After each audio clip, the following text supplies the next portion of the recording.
We wanted to do a short video just to introduce the terms to new customers. Triggers are in vogue now. People understand triggers. We have generational people that understand Timney from 1946 to 2025. They understand what a Timney is and a bolt gun. They understand what a Timney is and a semi-automatic rifle, and even handguns and shotguns. We thought it'd be good just to kind of set the record straight on what trigger terms mean again. The origin of pull weight came about because a good trigger is subjective. Your feeling will be different than my feeling, so pull weight is a way to measure that. You can have a low pull weight trigger and still have it feel terrible.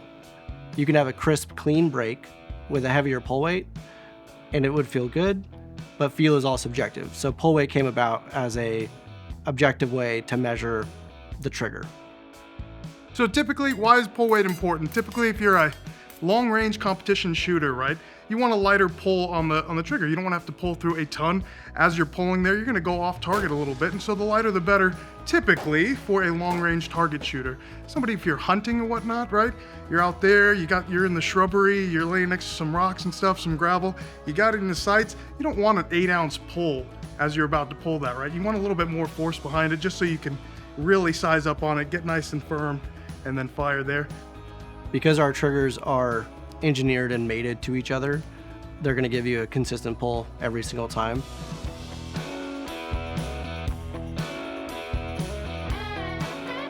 The over travel is the amount of travel after the trigger is broke. It is the amount of trigger movement further as you pull further through it.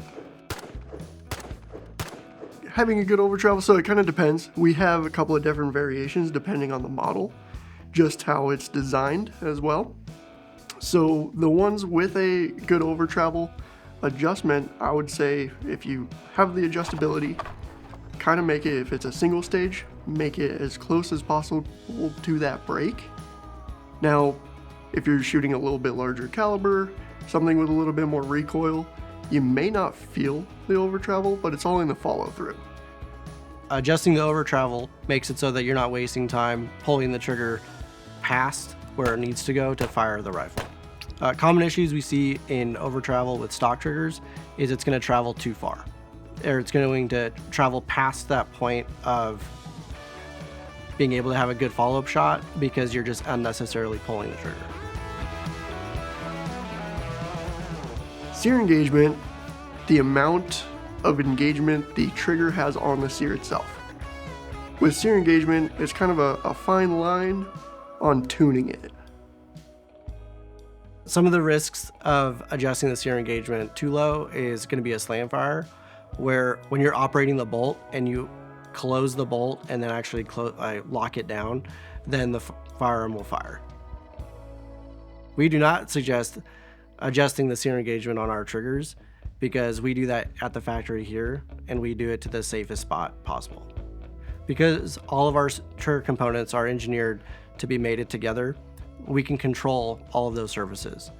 Being able to fix where our sear engagement is improves consistency and feel of the trigger overall, and also it helps with controlling the pull weight.